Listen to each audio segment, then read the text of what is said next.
Welcome back, ladies and gentlemen, LCK 2019 Summer, and that is not wrong.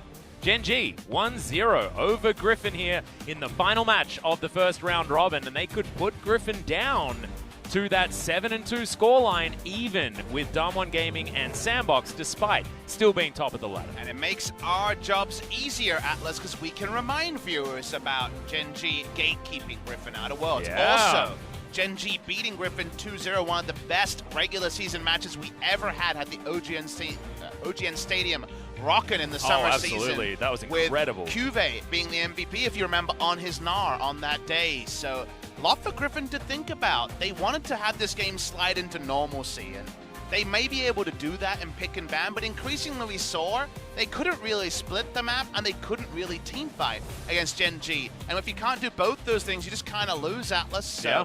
Really nice draft, well executed. Both points important to beat a team like Griffin. Repeating it though, Atlas, that's hard. That can be the tough one, and this is the thing. This is what I wanted to talk about, because GenG, they came out with a really creative draft. We love how all of the pieces fit together, but can they orchestrate that once again to get themselves a draft that is as ingenious and can play it out as well against a team like Griffin? And I think that is going to be a very difficult test, and something that if GenG can overcome it, that's when we know that they're back and they're here to play, and maybe the conversations about the Rift Rivals hangover might come in for Griffin as well. And speaking of old points, reviewed, got it right. Suno was the mid laner for SK Telecom T1 back then, before there was, of course, SK Telecom T1K. But the other historic point I want to allude to is that Samsung Galaxy in 2015, that of course GenG comes from, back when they were a struggling team before Ambition joined the roster, they were known for, in Game 1, having ingenious strategies. My favorite, and it was in the first split I casted the LCK 2015 Summer, was TF Bard. It was so awesome how they were able to get global picks. In game number 2, either Bard or TF was banned. They tried like a budget version of it, lost, and it was clear they just had the one strategy. Yeah. That's what I'm worried about with GenG. That was awesome. Loved what you did there. But you've also shown us one style or one-off strategies that didn't work, and then you just pivoted back to old GenG ways. What else do you have, GenG, is my big question. Well, we'll see whether they've got any answers for you, Papa, as we are through this ban phase. Pretty much 10 seconds to go here on the final one for Griffin's side already. The Jason Aatrox taken away from Sword, his two most played champions by a huge margin, have been denied. Getting CuVee some comfort is seemingly the aim of the game. As speaking of CuVee's comfort, the Tahm Kench is going to be taken off the board. It was banned second, beautiful, as that's the insta-lock on the flex pick Lux here for GenG, the only team that can actually boast Lux as a flex pick at the moment in the LCK. And chat were really on our cases when the season opened, because we were just saying it's a Lux support, and everyone was like, no, but we saw it in mid, it was amazing for Bjergsen, Froggen's played it, but there was no precedent for it till today. And now finally, one team has earned the right to actually call the Lux a flex pick. So good job to Fly on his first game back in the LCK since much earlier in the year. Karthus going to be taken again, and no one's loving this, and now you're coming back to the Lucian funnel being run back after a loss and saying, Griffin's saying, no, our draft was fine, we misplayed it, when you see the Karthus being rolled back, unless it's going to be a lane Karthus somewhere. Well, GenG, they have the opportunity to roll it back if they want to. Sejuani, Camille, both available. And Peanut, he's hovering over the Sedge right now. With the Karthus already locked in, it's even safer to collect this champion, as you saw Peanut just lean back in his chair. Yes, once again, he's on that tank duty, but he was fantastic on it in game number 1. And now Fly, I mean, why not just pick Camille? They could pick Kalista if they want to instead. And now they've got another potential Kalista lane that they've showed, in fact, 2 different Kalista lanes that they're showing right now. And don't you just hate if you have to ban Volibear? Like, that feels like such a junk ban. And I know. You're still sitting there as Griffin being like, and that's the awkward spot that Griffin have got themselves back into. I would love to see a Rogue Warriors shout-out. And of course, we did have the whole Pantheon sub-story that we talked about, where Griffin lost to the new team that Doinb's on, was on Rogue Warriors last year. Oh my god, I on think they have to FPX do now. And we talked about the Pantheon, but Atlas, the reason why I call it a Rogue Warriors shout-out is remember where they like to stick the Karthus. They like the bot lane Karthus. We're not going to see it in this game because the Kai'Sa is locked in, but I would have loved to see a flex play from Griffin. That's just not Griffin really, is it? They are a team that says, with Griffin, which does mean a lot, and not depending on what time of year it's in, and they, unfortunately, will have to ban the Volibear. So they're saying the Volibear was the problem. I'm not going to be inclined to agree with them. Nope, I don't think so either. However, I love what GenG now have the option to do, because we saw Sejuani support yesterday. They could do it. Sejuani support would work fantastically well with a Kalista. Kalista opens up so many doors for these melee supports that don't necessarily get a lot of play. The Alistar is what's banned second. The Aurelia now able to be banned from GenG alongside that of the Akali. Griffin not able to run back the same mid lane. This is very interesting because GenG, they could potentially just go back to what worked minus the Volibear. What's sword play? That's an interesting question to ask. Jace, Karma, they're both gone. Yeah, not his most played champions, of course, and with the Karma, like you say, already banned away. The Camille is a good pick away here. And so the Sejuani synergy options not going to be as high. CuVee's not a fantastic Fiora player, but they have played Fiora before. That's a common answer to the top lane Camille. He has also won on it in a very weird way on the Fiora, but this would be the CuVee special. Yep, just going for the farming side of the Camille matchup, and you can actually get solo kills in this lane. We've seen it before. Happened over in one of my reviews. I believe that was LCS where it happened. Fly. Put that away. Please. This could be a support Maokai, you know? This could be a support Maokai. It would actually work pretty similar. Yep. Because you can't outplay the W either. Nope. Do it live. I want to see Fly play the mid tree. Get the mid tree in there. No, not going to happen. We're just going to put the boring version. This is the circles. We have got many circles. They are going to be heading towards the bottom side of the map, and Ruler is going to be accelerated. That is what GenG have decided to do. I like that this composition, once again, has an identity, and we know what's going on. Of course, it could be a mid lane Galio. But this also feels a bit like the worry I had of old Samsung Galaxy, and they're kind of rolling it back, but different. Because it's the Lux mid. Once again, probably Fly, could be also playing the mid lane Galio, Is the that Morgana. mid lane Morg? That does appear to be the case. Okay. Dark Binding has a lot of kill threat onto Fly if he takes TP, and Black Shield means that Cleanse is not necessary here. This is actually something that Fly's been playing in solo queue as well. I noticed the 6 games on Pantheon, 6 losses. It is pretty, 6 wins.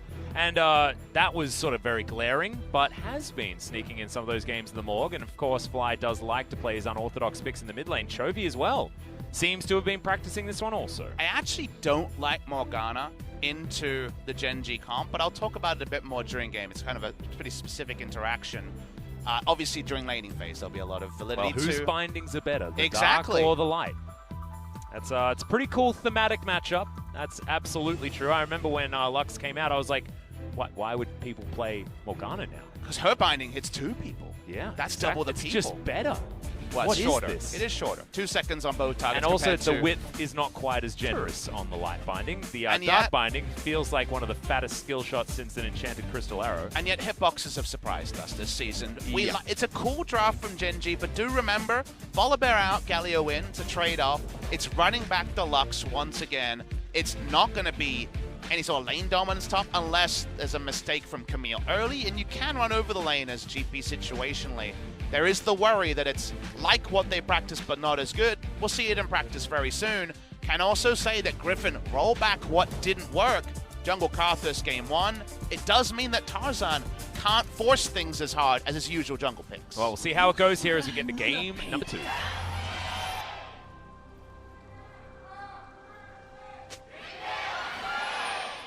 Wow, those cheers for Griffin were certainly not as loud this time last season, or this time last year, I should say, but they have certainly increased in their volume as we get into game number 2. The light versus the dark here in the mid lane. Chovy versus Fly. Fly back on the Lux that he got an MVP on in game number 1. Well deserved, but a lot of players on GenG deserved that MVP. It was really nicely done. You mentioned the fact that, you know, this feels like a similar composition coming back once again, and of course with the Lux, it does make some sense, but I think there is still a lot of synergies here on GenG's side that they can utilize, and you can understand how this composition is going to meld together, despite it being very similar to that of game number 1. Let me look in the mid lane first before we zoom out to the rune choices here. This is the Glacial Augment Morgana, the last meta Morgana build that we see. Ingenious Hunter is taken for just the ability to spam out those shadows or those super soakers depending on which way you go. Yep. Laning phase, big problem for Morga. She gets heavily outranged by Lux. Lux can also poke through the minions more reliably most of the time. Very easy for Lux to pop the Black Shield also, even with just one ability. And the kind of issue you see is whenever we have a Morgana support meta, we talk about if this is against one magic damage threat, it can be really good because you don't have lots of magic damage coming through. Lux alone has multiple abilities and you can't shield all of them. Maybe it does remove one-shot potential, but Sejuani's there also with magic damage. He's bot lane. Yeah, that's a huge flash forward as Lehends. The Titan's Wrath is there, but once again, Little Miss Piggy makes her way down, and so does the Nautilus. Ruler only had to invest his heal as well, still has flash. And it's just so early, one camp into gank bot. This is Peanut varying up his paths in a way that he's been guilty of just not trying all season. He goes to level 8 without a gank sometimes this season, this year. Hasn't been able to find that aggression. I'm loving the fact that he's willing to mix things up and take some risks and find big inroads. That's absolutely gigantic, and accelerating Ruler has been GenG's way to win in their recent games. CuVee up towards the top side. It's not going to be that crushing matchup that the Karma was in the early game. This is going to be dominance from his gangplank that we know.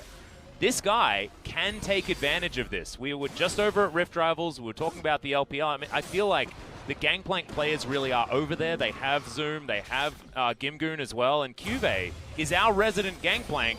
And you can see this ain't a parlay between him and Sword. This is all guns blazing. This lane sucks for the Camille early because of this. Melee champions versus GP. You very rarely get to see GP on this side because there's a million Kennen players out there and other range champions that get to have this sort of laning phase against the GP. But GP was brought in originally as answers to champions like Shen and tanks where you just couldn't run Poppy and Maokai against GP. Shen, really, really hard laning phase against the GP. Gets counterpicked if you ever try Shen top and solo queue, you'll understand. Yep. So, just gets to come in, goes back, buys a Sapphire Crystal, fills up his mana to shoot Camille in the face once more. Exactly. He's going to teleport back to his tower as Tarzan's making his way down bottom. Okay, decent taunt only lands onto Lehends there as Life is going to jump onto Tarzan. The Skittles are coming down. He has to get those dodging shoes on as Ruler does have that flash that he kept from earlier. That's a nice gank, though. They get everything from Ruler at the same time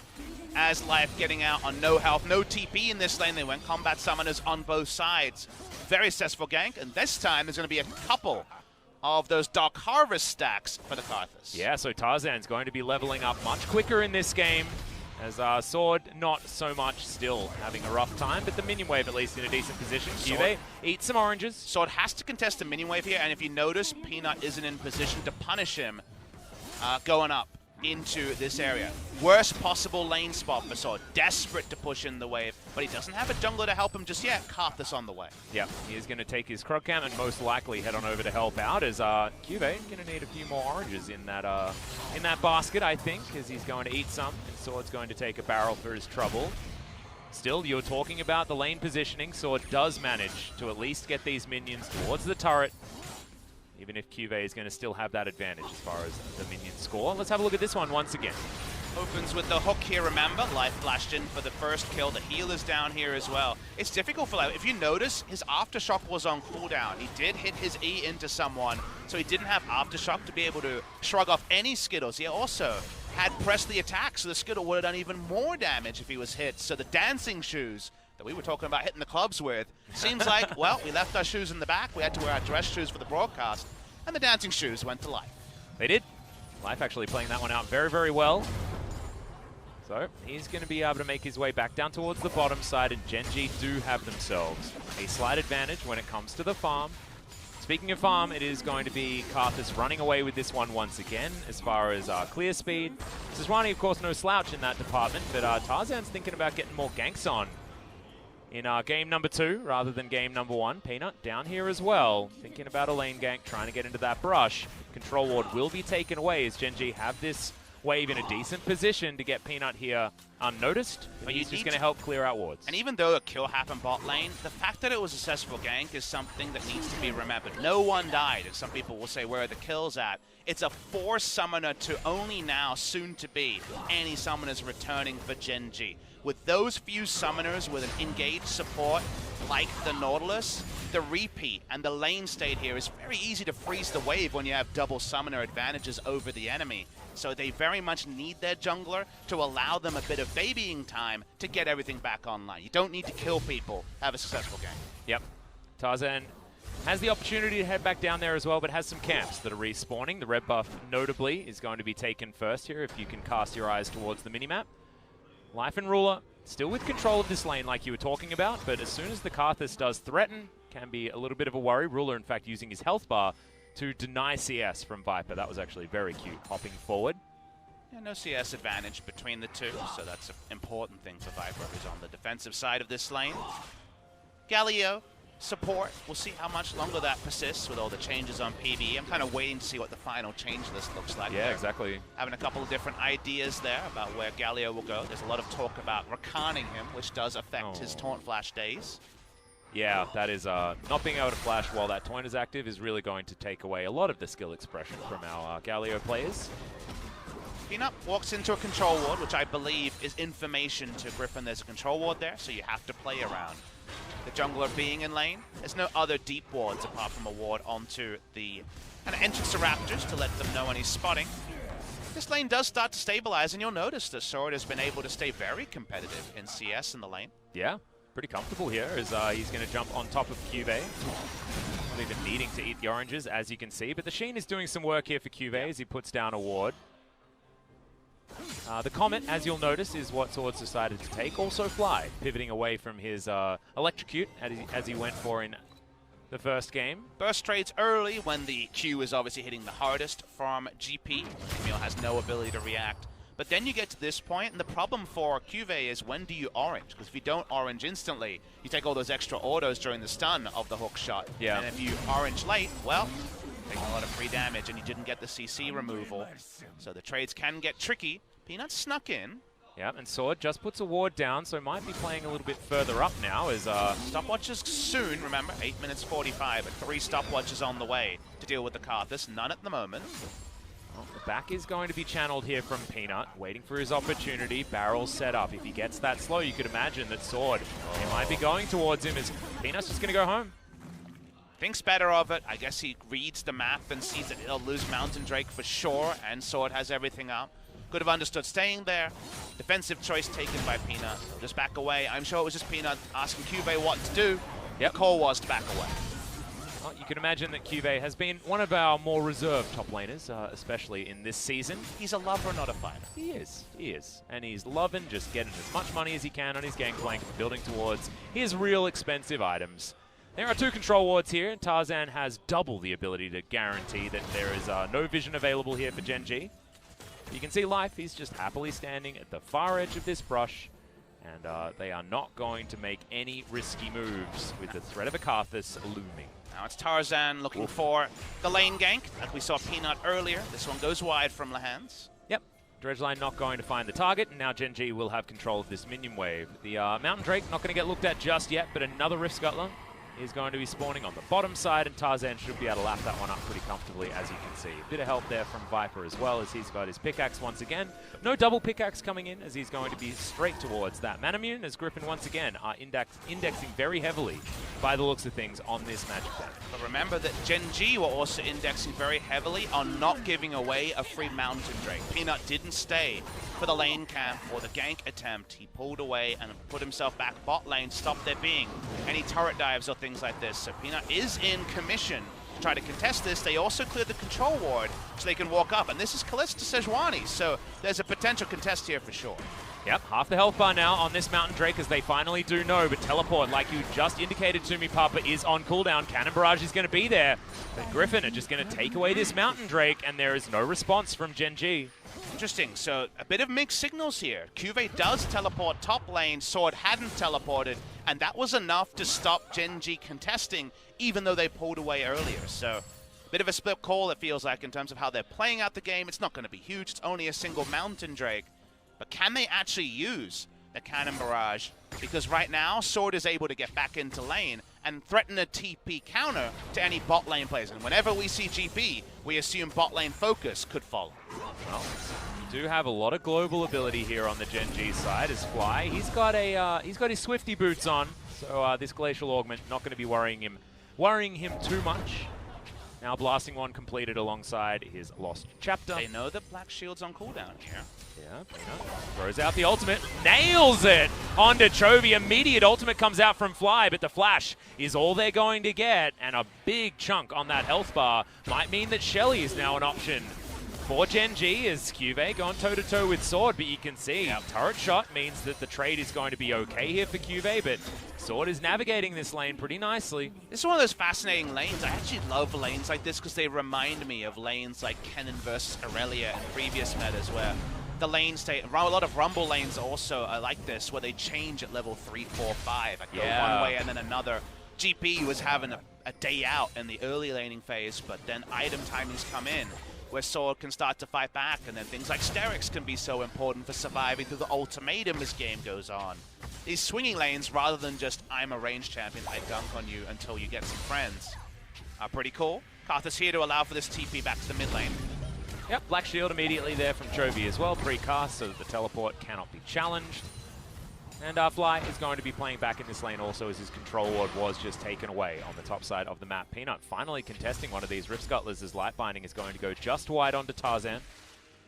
Very interesting to think about the scaling game here. Yeah, I was actually about to ask you that question, and it's a little bit of a worry for me too. I kind of see Griffin having more options as the game goes on. I think in a 5v5, I like Kai'Sa ultra late game more than Kalista.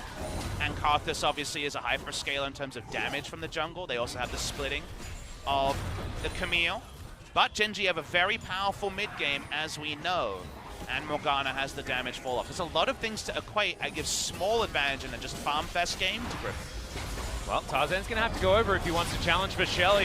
Lehends has started off the fight. Fly immediately has to flash to get out of there. This will be a 50-50 Peanut. Goes golden in the front line. Life as well now. Won't have that aftershock as Peanut taken down below half health. And CuVee just off to the side trying to deal with Sword. Is unable to. Peanut's going to go back, but that might mean that Shelly just goes over to Griffin for free. He has to cancel it as the ultimate is still available here. Light Binding going to go slightly wide. Peanut waiting to put someone in the prison as Sword. He's going to get taunted up. Life actually being fantastic on the front line. Going to use that heroic entrance as Lehends. He's going to be the first one to go down. It's Fly that grabs the kill for that one, but Tarzan now with the Requiem. So many low health bars as well. Only gets one of the kills for his trouble, but Griffin are able to jump on top and pick up 3. It's a gigantic one, and they should be able to get Shelly off the back end. Yeah, Griffin win the health bar war of attrition between the two teams. A Requiem important in really forcing down those numbers at the end. They can't return to the Rift Herald, so no Rift Herald is picked up. But an intriguing fight ends up with the gold, almost in parity. Yeah, it's a really strange way that this one went, because of course GenG taking just a lot of skittles at the beginning of this one, but it looked good for Life as you saw. The double taunt was a great way to open this one up. It's important that it was a full health bar reset on the Rift Herald. That's why it all started again. And the moment Lehends went down first, you think, okay, we're fine, but everyone's so low. And working on, wait, did Tarzan die to Shelly? Oh god. Well, that happened. Yep.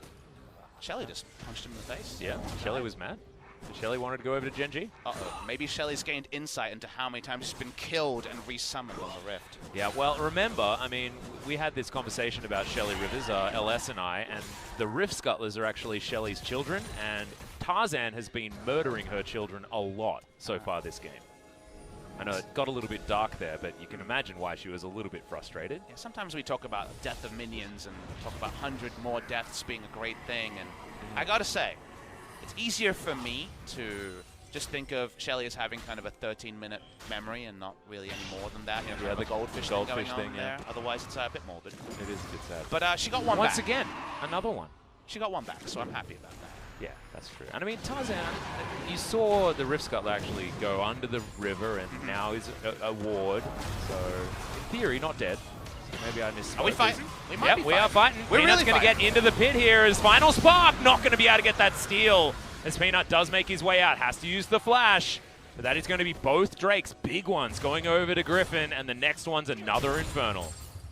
Seems like it was more of a solo contest from Peanut. He had flash up, was trying to steal, doesn't get the steal, backs away, and yeah, Infernal, with where the team fights might be going, could be pretty big for the side of Griffin. Ruler just parks himself in the sideline. He's still got better days to look forward to when the Hurricane is gone, but timings here could be really tight, just like we were alluding to in the top lane matchup, and for now, Griffin are eking out the small advantages with no turrets down at 16 minutes.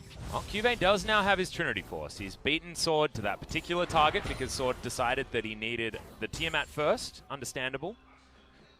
CuVee just walks back up towards the top side, but he'll have a duo lane to deal with by the looks of things as Griffin have switched things up. See whether they can use that to gain a little bit more tempo. GenG now with a slight deficit when it comes to the gold, but really no issues there. And we are going to have a bit of a lesson here as to which of these compositions is going to more comfortably scale, because so far, no great inroads have been picked up from either side as Shelly's trying to hide behind the wall. She's actually very frustrated.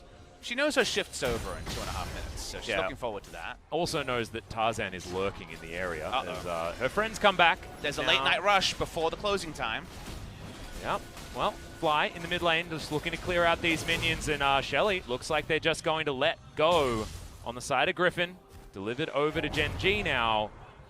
Chovy didn't have control of that minion wave in the mid lane, and GenG should be able to get their first neutral objective of the game. Griffin dotting their I's and crossing their T's after game number 1, where they made a couple too many bold overextensions for objectives. Sword going to be delayed from picking up that minion wave and that turret for just a moment as CuVee runs back down. We'll see where the Rift Herald is used. Remember, it's a post 14-minute Rift Herald, so not the same level of respect, and we kind of come back to 2018 analysis, so I'm getting your deep vision and really backing up a Shelly charge, because you can't just take 320 gold for free. You know what Sword can take for free? Bot lane out of turrets. When CuVee is going to have to roll back with no ultimate, the map opens up. First turret of the game goes to Sword. Yep, Griffin as well are just running GenG around the map. You saw the fact that Ruler and Life were towards the top side. They went back, and then immediately they have to go back up towards that top side as well, because that tower is undefensible. Indefensible? Indefensible. You know what's another indefensible choice? I'm actually kidding. I just want to say the word. Swifty Boots, baby, on Lux. Yeah, I know. It's cool, man. Remember when we used to play back in the day, Papa I knew you were going to bring it up. Do you remember the Swifty Gunblades? Yes, I did remember us building Swiftness Boots and Gunblades way out of meta on all the champions. On every champion as a group of 5. I don't quite remember who was playing Swifty Gunblades with us, but I knew that we would definitely Oceanic Luminaries, no doubt. Yeah, certainly was. Rusty might have been there. Swiftness Boots this game actually have some merit. Basically, it's to be able to walk away from the Soul Shackles flash and get enough distance. Also, the Wall of Pain is pretty long range when Glacial Augment in general, frustrating. Yeah, I mean, it does a number on all of the incidental slows on the side of the Morgana, so don't mind it. It's a different choice, a cheap choice, and maybe it was CDR boots or the Swifties when the decision was made. I always like the Swifties for all sorts of different reasons, but nostalgia is definitely one of them. 1,000 gold the lead here for Griffin as Ruler back towards the top side, clearing out minion waves. Tarzan looking to clear out some champions as Lehends was threatening a dredge line, but Ruler gets out just fine. Vision is cleared. 3 members top as CuVee and Sword are doing battle. Cannon Barrage comes down. Hextech Ultimatum is going to be the trade here as CuVee's looking for it. Oh, got it! He picks up the kill and doesn't die to the Requiem! He held on to the oranges for just long enough. We talked about when do you choose your moment. That was with Tiamat on top in terms of items and a Requiem. But the kill comes back and CuVee's informed. Flashes the tactical sweep to get behind the Camille, eats the oranges to survive, might have even got a grasp of the Undying proc, but damn, this guy's good at gangplank. He controlled everything he can control, and the glass procs come when they come, but so do the kills, and Shelly's down with still 10 seconds on Sword's respawn. And that is so pivotal as well here for GenG, because it means the side lane is going to get better and better for these guys. Viper going to get chunked out with that final spark. Scary thing is, the cooldown's so low that I think it almost needs a rename. That's going to walk up. They don't quite get down the turret. They didn't have to do all their due diligences because there was a member dead on the enemy team. Lux can walk up, they can continue to harass, and this should be outer mid lane turret and Baron control ceded to GenG. Yep, and now the gold, once again, is going to be extraordinarily close. Peanut just caught up there a little bit in the Glacial Augment as our Wall of Pain for some vision here on the side of Tarzan. Now their turn to be taking their first Drake of the game. Really feels like a huge shift as far as that tempo is concerned, but Griffin not wanting to let this one go. Dredgeline is going to come in here as half the health bar. Fate's Call already utilized here by Ruler as he takes life out of the battle. He's not in trouble anymore. Sword, he might be though, as there's the final spark once again. Lucent Singularity also softening up this Nautilus as the Drake is going to reset. Sword is going to get dove on though, as Ruler was looking for it, but not able to lock down this kill. And this is very similar to that first team fight, low health bars, but now it's on the side of Griffin, and Life is desperate to try and grab this kill. Had that flash, was itchy on that trigger finger, but they're able to pick up the Drake regardless. And GenG have been better on these objective stalemates than Griffin. They've been very square. They've played them smartly. They've disengaged health bars early and then re-engaged when they get something like a zone away onto Sword, as we saw in that fight. They respected the teleport. I imagine we took some extra time because action was happening and for some cool replay shenanigans to happen. At the start, you're like, oh, okay, with the Requiem here, like, you're waving goodbye to CuVee. But watch the end of how this plays out. Flashes in to guarantee the auto and to play around the sweet spot of the sweep there. Oh, sorry. The teammates do the talking. yeah, everyone was watching. Where's that smile, CuVee? He's holding on to it, maybe, for the post-game. Well, we'll see whether he can pick up the MVP. If GenG are going to win this game, I think it has a lot to do with that one play, as Sword is going to suffer at the hands of these barrels once again. And we've had some Papa's musings today about the past. We should talk about the musing about Sword's effective champion pool, because Jace, Karma, you know, basically the same role, be a jerk. He was a J-Trox player. That's, sure. That's what he was this season. But then we see the Camille that we've seen so many fantastic outplays on from Nogari and our best top laners mechanically.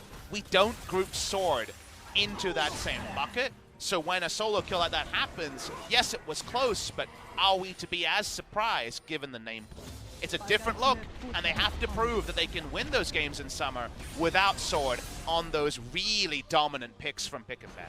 Well, it is going to be a Gangplank just taking the turret in the face of the Camille at 23.5 minutes. So I agree with you, Papa. I think that this could have been a very different story. Sword's now looking for that teamfight play, though, and we know he's very good at that, standing on top of a ward.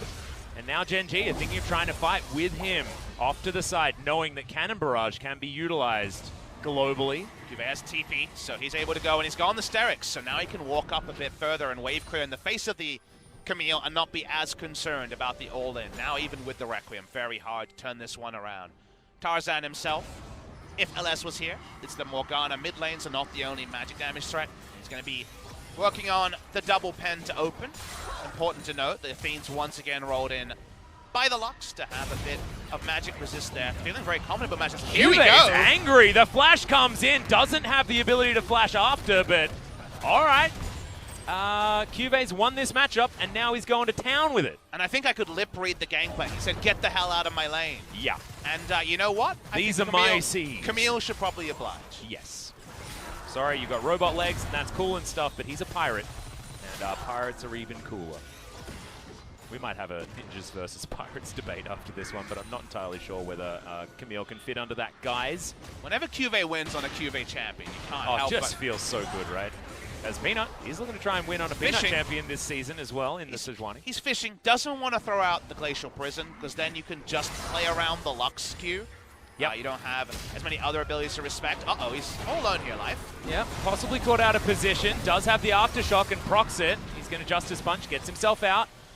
As, the Void Seeker could have actually been a big deal there, as we do have the Spooky Ghost Sword looking for CuVee. Will be taking a lot of damage here. Knows that the Cannon Barrage is on cooldown, but the heroic entrance is not. Has to go into the stopwatch. That's going to be a double taunt. And the GP's able to pick up that kill once again. Another Light Binding's going to land. Fate's Call comes down. Lehends Dredgelines to get himself out of the way. But it's once again a GenG victory. And GenG are the first team to come back from this Rift Rivals break looking way better, Atlas. I love how in every moment when there's a standoff of Griffin saying, oh, we'll get that TP out of CuVee. Oh, we'll get the cooldown that we want, the ultimate, the Fate's Call. They're never using them liberally. They're always waiting for the right moment, and they're actually pressing their buttons better than Griffin. You could never have assumed that when it was Griffin versus GenG. Yeah, and also, you can never assume that GenG are going to win a game and Rule is going to be a passenger, because this game, I mean, yes, he has a gold bounty on his head, but that's because he's just been farming alongside the rest of GenG, making the 6th place. Fly joins the roster. It's not the Fly that we saw last season. It's the Fly that lands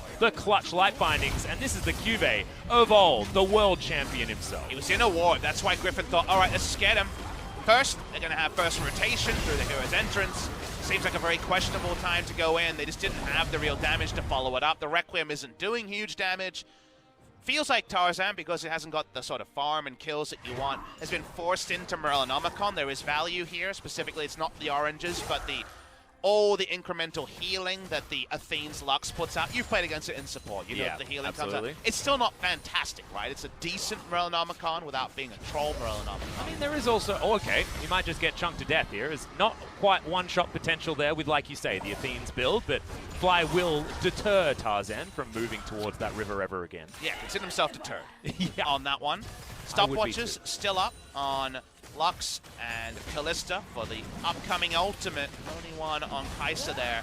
Peanut going for the world's slowest solo of a Drake. Yep, it's a windy one. Earth, Wind, and Fire are the Drakes here today. I like them, as we're almost towards September. Can actually make that joke effectively, but with 2 Infernals, 1 apiece for both sides. Griffin still have the higher value Drakes, but a little bit more movement speed. Won't hurt at all. A lot of spooky ghosts have been coming out this game from Chovy. Do notice no Warmogs on Peanut. Warmog's a really big item on the Sejuani for playing around Baron. It does mean that Baron turn is a little bit weaker, because Warmogs allows you to just tank it every time and negate the very relevant damage that Baron is able to do. However, he is also able to just charge in there and say, screw it, I'll take all of Morgana's combo and I'll be able to walk out without screaming too much. And it does scale well against Viper's more AP-centric build on the Kai'Sa. So some things to note there. The AP parts aren't in as much just yet, but we're expecting those to come in. Maybe just seeing the magic resist, he's diverted, because there's no stinger in the build like there was. Exactly. I think it would have been, instead of the Renan's Hurricane, the National's Tooth coming in item number 3. So I do like the transition here from Viper. You're not hard forced into AP, so yeah. Cool interaction there, but without Warmogs, does fight better against Karthus more, but does have that trade-off around Baron. We can see the Baron hasn't been started from either side, and the game has slowed down just a little bit. If we check in on the gold, it's still very, very close. As I say it, Lehends gets himself a black shield.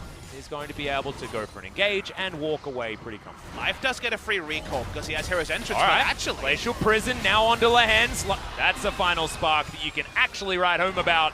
Really nicely done there from Fly, just to clear out Lehends, who was just a little bit too close. Yeah, Life would have got a free recall. They could have just come back in, but they just get a kill. Now, double control ward, not scouted. They'll see the Baron being started. Don't think Sword's going to find too many advantages in the 1v1 against CuVee. And I'm interested to see where the BF Sword is going. GA would be very CuVee. Essence Reaver would be fun. Infinity Edge would be oh so nice. Oh, Infinity Edge would be way better. That is definitely the top choice, but I have a feeling Essence Reaver probably going to come in for that 40% CDR. Hey, GA is the glass half empty. IE's the glass half full. We'll accept Essence Reaver, but the IE went from a never item. We never got crit barrels, remember? Because of the changes to IE not having crit itself. Now it's a sometimes item. So, come on, CuVee. Eat your sometimes food. That's the food group we want. I'd like to see Essence Reaver into Infinity Edge. That's the true I'm going to kill you build.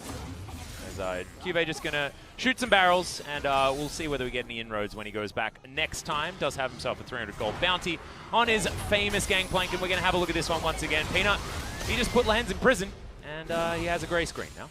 And Lehends just didn't respect that in a control ward, Peanut would just say, I'm ulting, and get his man. So, more decisive, and GenG of previous eras would agree.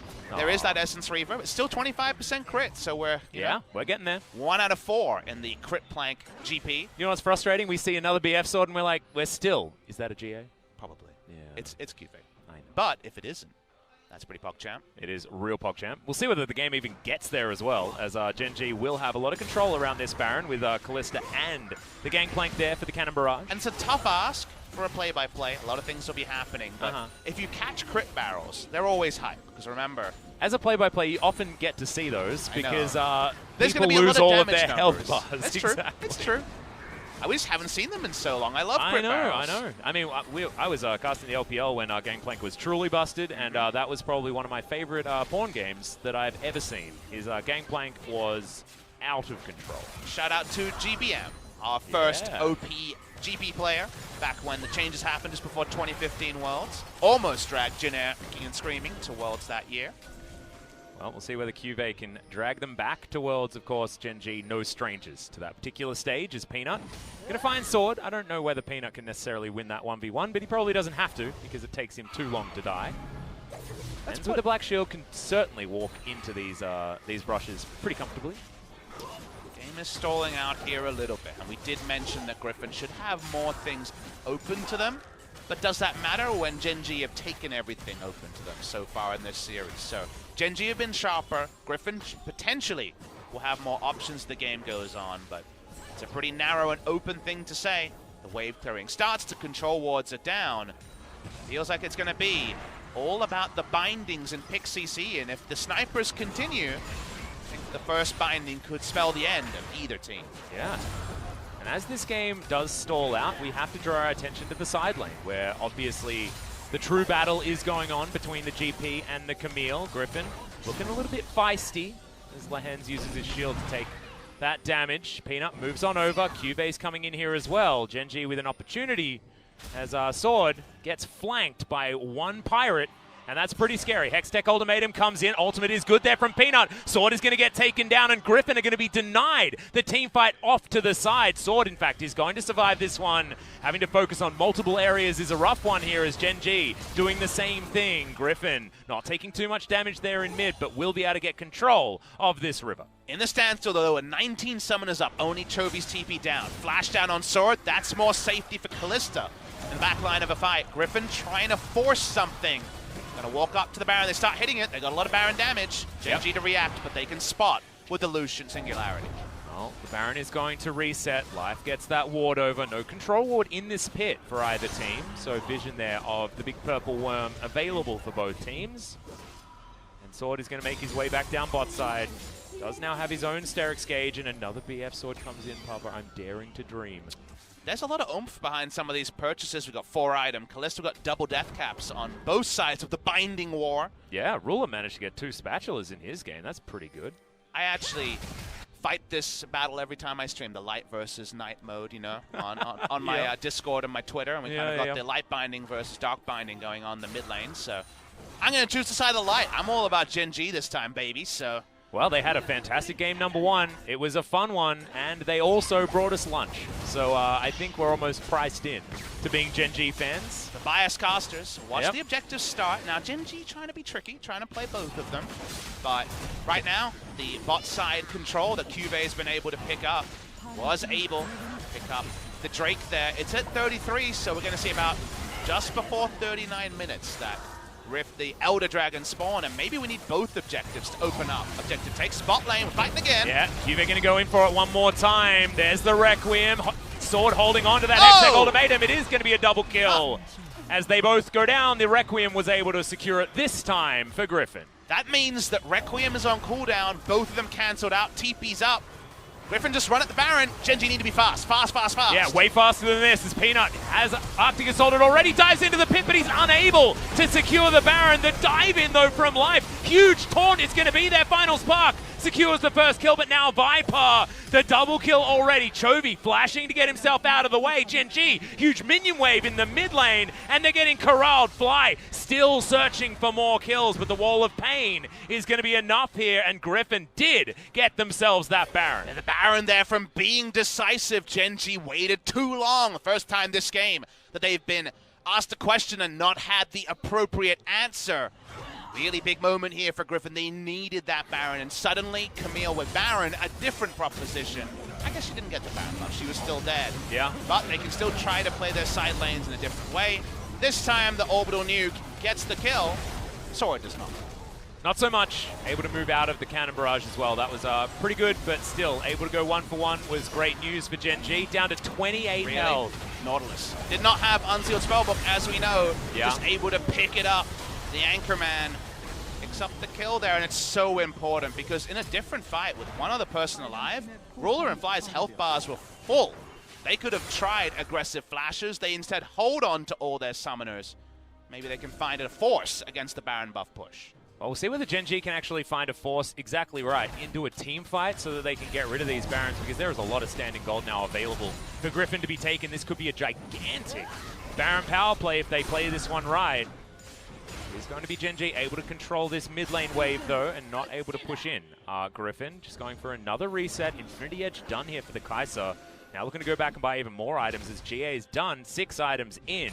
And Viper, all of a sudden, is just the biggest boy on the Rift. And Lux, amusingly, among mages, actually has a lot of defense against Baron minions. Because usually it's like, wow, Victor, wave clear. And they're like, no, they got Baron, never mind. Yeah. Remember that Lux can just put her Illusion Singularity in the Rift and slow down the minions. And then Kalista has more time to hurricane them down. So mechanics like that aren't just directly, well, magic damage sucks against Baron minions, makes her uniquely strong there. Plus binding minions, plus obviously threatening anyone trying to get turret damage in.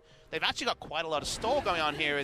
That's a nice item we see from CuVee. Thank the you, crit barrels, CuVee. you better be ready, Atlas. I'm watching you. Yep, I'm ready. I'm ready. CuVee throwing these barrels out. The threat is certainly really high. 6 items, Infinity Edge onto Viper as well. Yeah, exactly. So Viper, like we were saying, very big boy. At this point in time, Ruler very close to getting his GA also. You could imagine he could probably just go back and pick that one up very soon. What are we building towards, Atlas? That's the question here. I think for GenG as a squad, hoping to go 5-4 in the first round. For Griffin, after another disappointing big match performance, 2-0 GenG still a possibility. And even just the next fight feels like it could be anything. Yeah.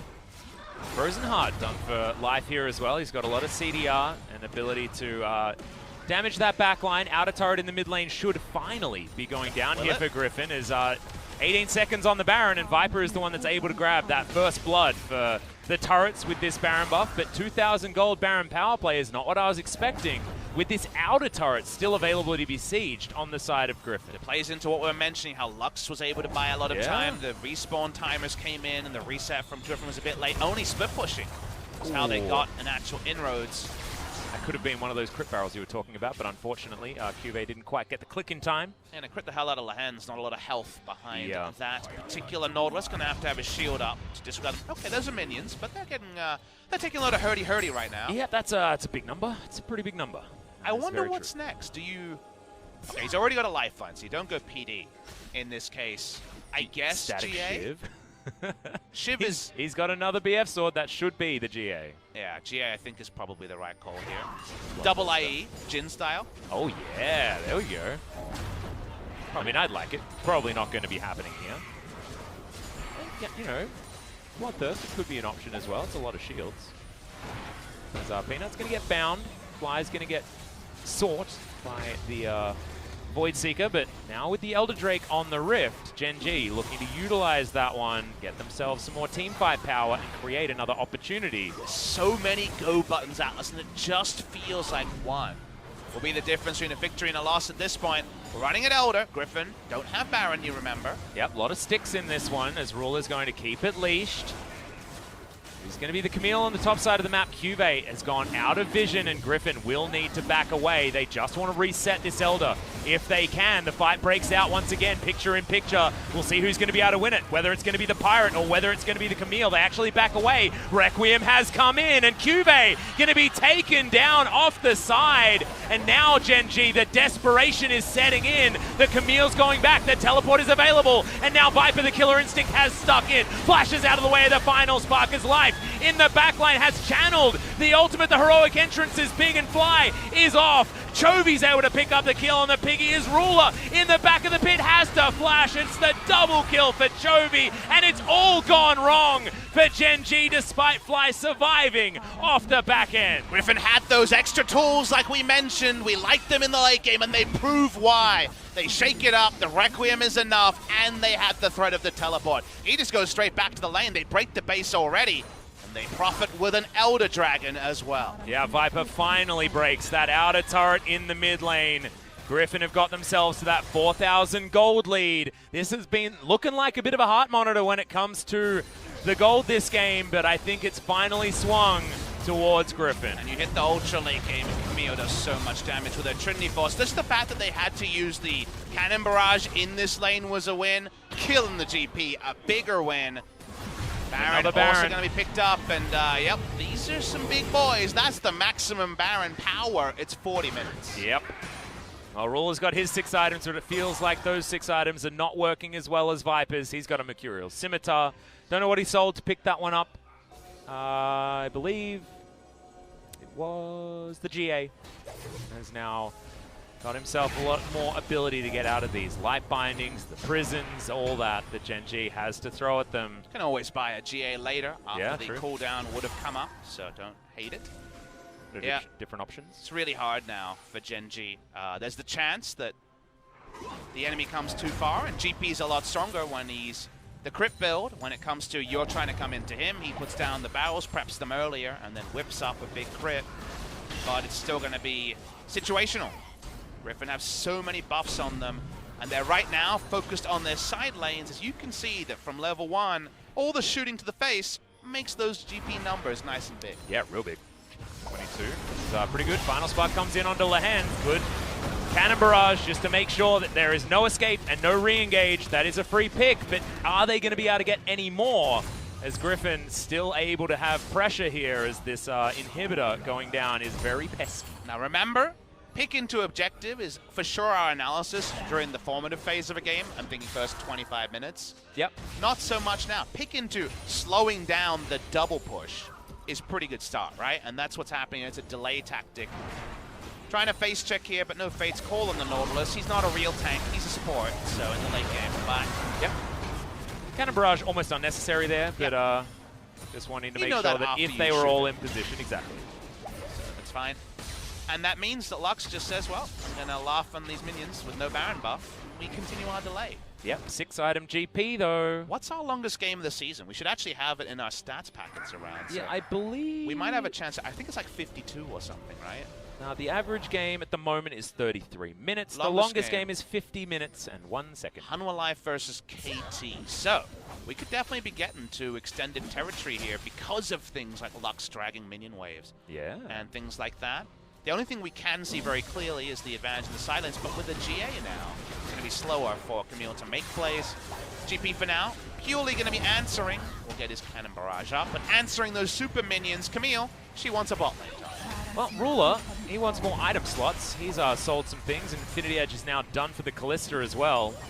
Late game Callista can be a very scary threat, but I feel like Viper is at the moment a little bit more frightening, especially there with those Void Seeker damage. Let me say another word, 2 words in fact together that scare people. Double Elder, not that far away, 2 minutes 20. 35 minutes. Gotta keep fighting. Sorry, seconds on that Baron buff is Sword able to break the bottom lane inhibitor turret. Not able to take the inhibitor just yet, as the GA battle means that the 1v1 is going to be a little bit different now as we zoom in on the bottom side. GP decent with physical damage AoE wave clear to clear out some of those Baron minions. 15 seconds, the last minion push. Yep, Lehends gets into position and this inner turret is going to go down. Importantly for GenG fans is that they hold on to their inhibitor turret. 5 seconds. Yeah, only 1 inhibitor actually being taken here as Sword. Going aggressive onto CuVee, but the battle is broken out. Fate's Call comes on in for GenG. Great knock-up, whereas the front line is just not working. Lehends once again going to be taken down. Cannon Barrage utilized as the inhibitor is going to fall, and now GenG, they get 2 picks. Can they turn this into even more? But it's never even. They've lost 2 inhibitors altogether because botlane inhibitor went down. Requiem. Yeah, Requiem just to hurt the health bars to stop perhaps a movement towards a neutral, but right now there's no neutrals, there's only mid lane. I guess he's thinking that the next fight will happen when the Requiem is up, but it's not dissuading GenG at all. Nope, they are going to be able to take down this inhibitor turret pretty comfortably. Sword there with a full health bar. What can he do? How much do they go for here? Do they try to end? Yep, teleport is coming in from CuVee. They've decided to commit to it. 5 members of GenG now in the area. Ruler has a lot of damage. Tarzan flashes forward but gets obliterated straight away. Death Defy is going to help, and Sword gets to the fountain as Viper. He has to use the Killer Instinct to get away as the GA is there for CuVee, but they're using this to take down the Nexus turrets. CuVee is going to be taken. Lehends is going to respawn. GenG have hard committed to taking down the Nexus. It's exposed. So much damage available as Ruler is flashing out of the way. The ultimatum not utilized. And GenG, they should be able to do it. It's done. done! 2-0! The decisive play is what does it. And you can just see how much this means. The GenG fans and the players. Edgar comes from the back. He's hyped. As you would imagine, the time crept up on us. It was late. We were talking about longest games. The death timers on the 2 that died in mid lane as Camille was taking an inhibitor was the reason the victory was picked up. They call their moment, they make their push, Ruler hopping mad, and GenG are hyped. Just amazing play out of this team, and we asked them the question at the beginning. They rolled back what was a very similar draft to game number 1. Game number 1 felt like a bit of a shellacking, to be honest, but game number 2 was a very different story. Very long, and also very up and down. I mean, Griffin at the end there certainly had all of the control. They were starting to win that split push as well. But GenG, they found their 2 picks and they read the moment so well. Well, get watching that GenG Twitter account because you threaten freebies and apparently good things happen. Wow. Yeah, exactly. And we actually, you know, Arnold told us, he's like, there's going to be something special. I wonder what it's going to be for the fans here at Lowell Park of GenG, because it came in way earlier than we were expecting. Guess who's undefeated in LCK Summer? Hey, there we go. In, and the lack of synergy between Fly and his teammates was our question in spring. Looked much better. You've got that extra time without matches every few days during the week off for Rift Rivals to try things. GenG have 3 mid laners. Fly comes out today and they find a match victory that could mean so much. We're only halfway through the season and suddenly things are falling in. What we got here, Arnold? Arnold's come by and given us some stuff here. Got some swag. Just wants to show off his neon green. Is it actually okay for us to show this sign? All right, He said maybe potentially some rude things here. Some Griffin fans not exactly the happiest right now as Peanut getting bow to the camera. Had a great performance here as... What did we learn about these jumpers, Atlas? We learned that apparently it's a pretty great omen if you pair it alongside Fly being powered up. But what else did we learn? Perhaps we'll get to that when we're back on the screen and can show it off. But wow, GenG, what a victory here. Yeah. Completely off script, 5-4, positive win rate in the first round robin. I was expecting a 2-0 coming in today for our first match. We got one, but it was the wrong team winning, to be honest. So it's just a normal siege, and Camille gets an inhibitor. So you think, 1 pick, what could it matter? Viper walks up and gets caught by the Ren slow, and that's how it all shakes out, because then he's taking the Black Shield. Guess what? You turn onto Chovy. Morgana goes down with an over 1 minute death timer straight down the mid lane. They make the right call, and this was the winning passage. It's only as this settled in that I said, wait, how much are they going to go for? And the answer was the entire damn thing. Exactly. Able to tank up minion waves. You saw CuVee going very aggressively with that GA that he'd put together himself, and Tarzan, he just wanted to get his Defile into the backline, soften up the members of GenG. But look at this. Viper had to do everything to get out of the way of the Pirate, and it just meant that GenG had too much spare time on these Nexus turrets. The minion wave in the position to follow it up. They hop around. It's not that close. They even slow down at this point to think about some champion kills. They knew they'd done the hard work. Only thing that could have gone wrong was Ruler hopping into the Nexus turret. I think he was fine, though, on that one. No fountain laser necessary, no 94 minutes. And Ruler is very happy to be out of that game. He had so much farm, throws his headset, may have broken something. Thankfully, we're going to have a pretty large break to fix that monitor as Papa Smithy, hold it up, hold up the neon green GenG hoodie that may have been the mascot that they needed to take down Griffin. And what did Arnold, their COO, say to us when I called out the highlighter green? He says it's hot in the Korean clubs. Do you know who's hot in LCK Summer? It's GenG right now. Damn right. So that's the right logo to wear on your club and hoodie, Papa Smithy. I'm going to put it on. I'm going to get Life's dancing shoes that he stole from me earlier. And we're hitting the clubs, Atlas. We are. You guys can have the telecom war. We'll maybe get Arnold back and he can watch it on our phones while we're clubbing. That's how clubs work. What's the time? Is it clubbing time? It's clubbing time. It's 7 o'clock. Time to hit the clubs. Yeah. Old man style. We can get home before our stories at 10:30. Exactly. You got to make sure that you get back so we can play some TFT together with our legs up, you know, because we'll be very tired at that point in time. But man, GenG, absolutely incredible performance. All jokes aside, that was not necessarily Griffin on a hangover. That was just GenG coming in fired up, ready to play towards getting into that gauntlet once again. and upsetting some fans of some teams that don't necessarily play so well under pressure. It's a win that I'm willing to play up. I'm always the first to deflate a bubble when I'm like, okay, but there's not that many of those. Yes, Griffin lost to best of one, and they had the hoodoo about losing big games. So it does fill into, okay, Griffin lost, and now they're on the way down. But Griffin didn't play a bad series. GenG played a great series, and Griffin was kind of a middling performance from them that wasn't good enough. And you would assume that average Griffin would beat GenG more often than not, especially in the year of 2019. So it's a really big win, and it's one of those wins where it's like, what does it mean? It's twofold. GenG powering up to what feels like an inevitable gallop at the playoffs, but certainly the regional gauntlet. But even more juicy, remember the question I asked you this week? I'm trying to remember which one. Dumb1 Gaming. I asked my play-by-play. Who are the best teams? Who is the favorite for LCK Summer? The only caveat, because I said, okay, they beat Sandbox, they beat Kingzone, are they favorites? The elephant in the room to that comment was Griffin. Yeah. Griffin lose to GenG. I feel like almost everyone will be vindicated in saying, if they do win tomorrow against Kingzone Dragon X with this Griffin loss, I think Dumb1 Gaming, of all teams, what would they have been in the betting markets preseason? 6th, 7th, 8th? I feel like I should have gone for Papa Smithy. There was all the teams from spring season. There was also KT would have been ahead of them because of Prey coming into the roster. No one would have said Dumb1 Gaming for the title, but that might be the reality right now.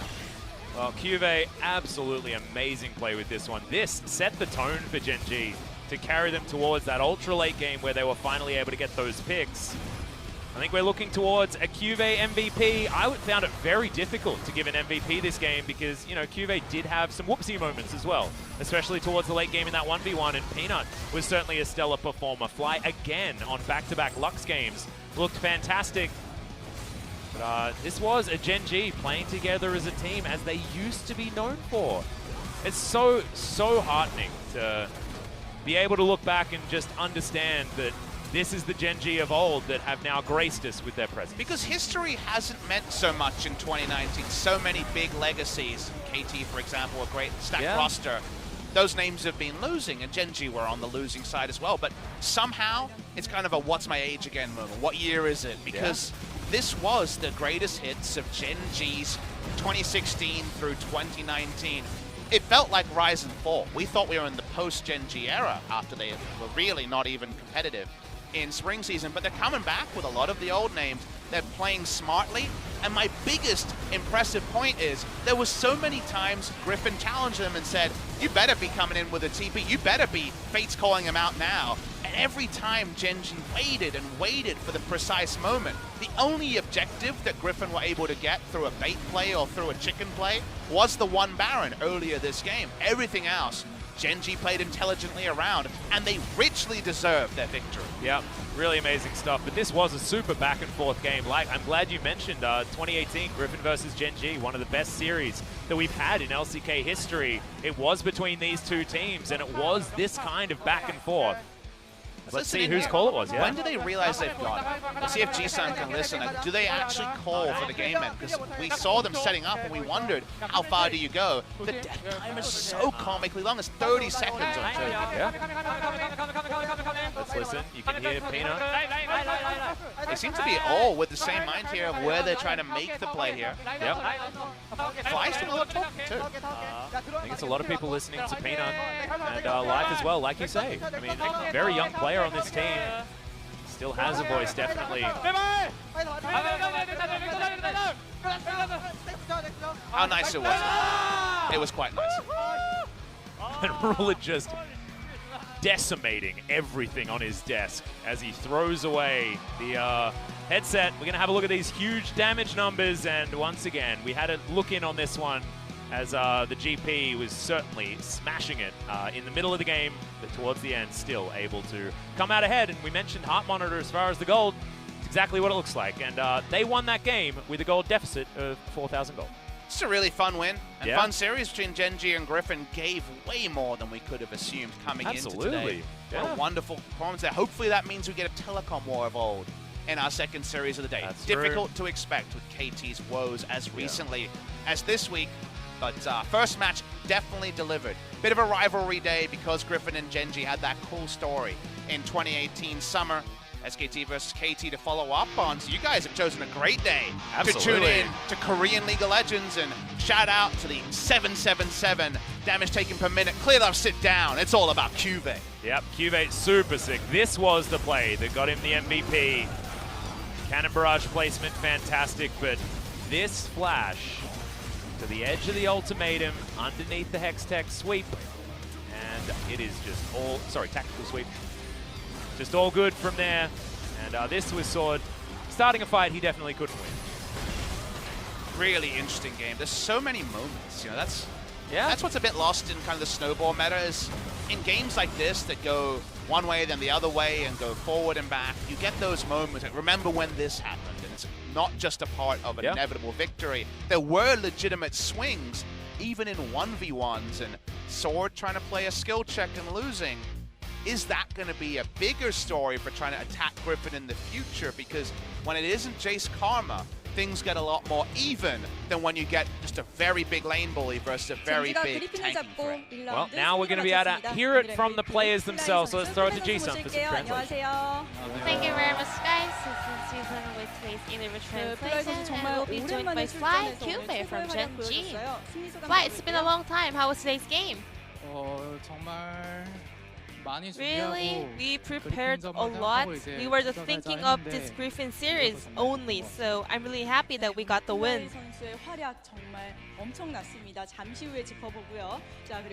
CuVee, how do you feel about today's victory? It was a very hard one, so I'm really exhausted right now, but at the same time, I'm really happy.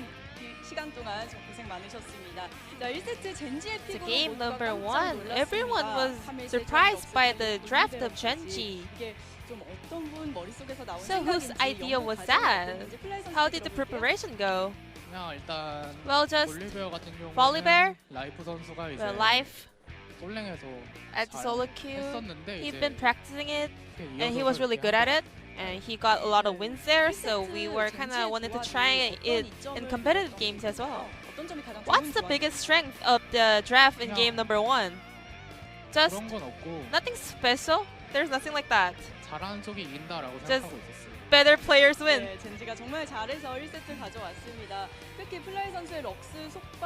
Especially your light binding was landing to every opponent, so let's go through the highlights together.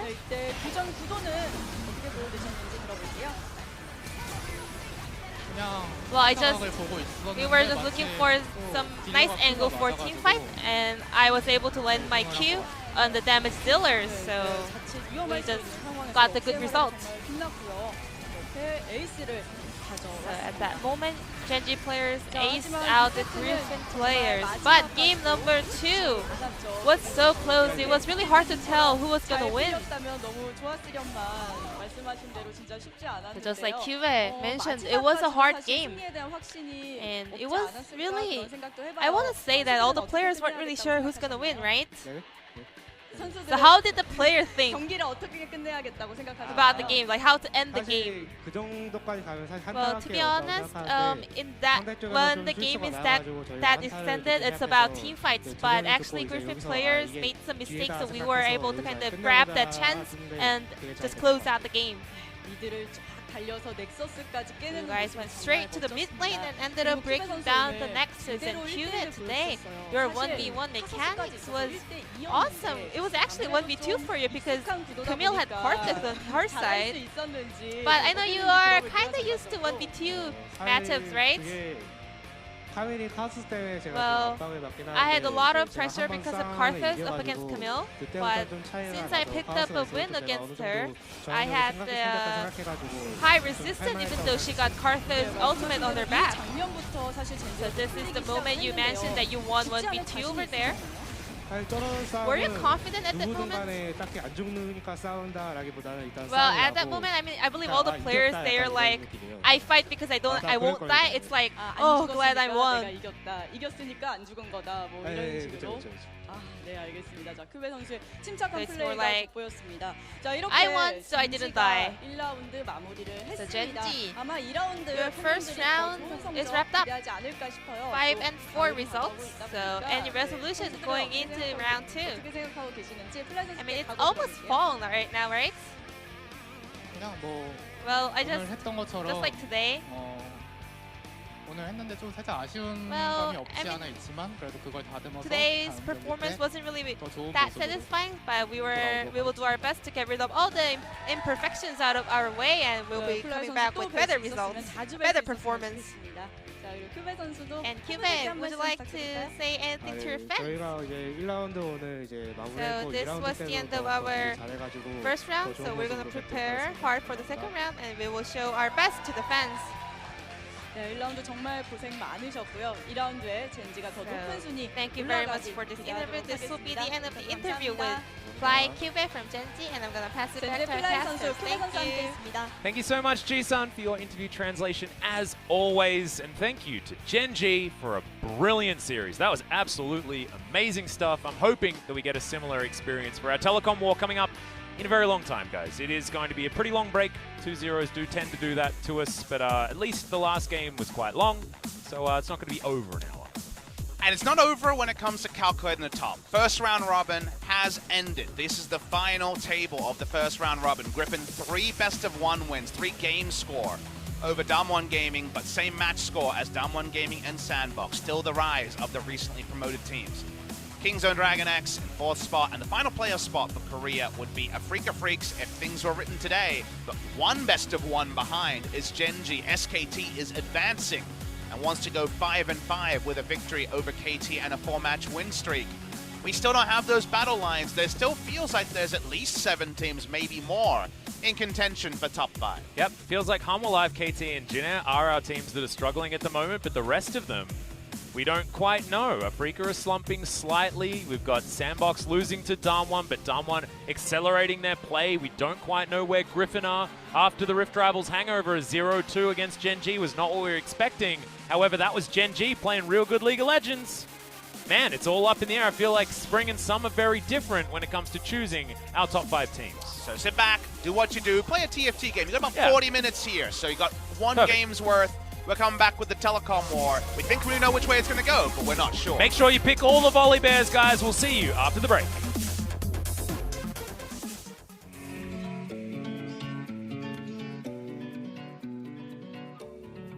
You take me higher when I feel low. Make my world brighter when I'm alone. I keep on rolling, all with your fuel. You're like my gasoline that makes my dream come true. 'Cause this is the beginning. Together we'll be winning. With you I'm a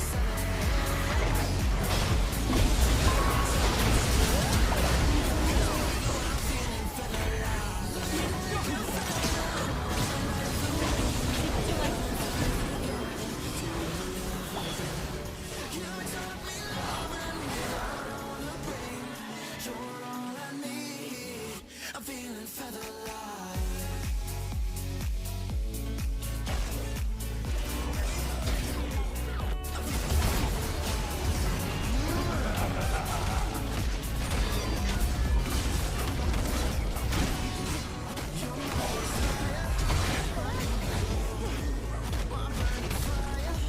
My secret code. I keep on rolling, all with your fuel. You're like my gas.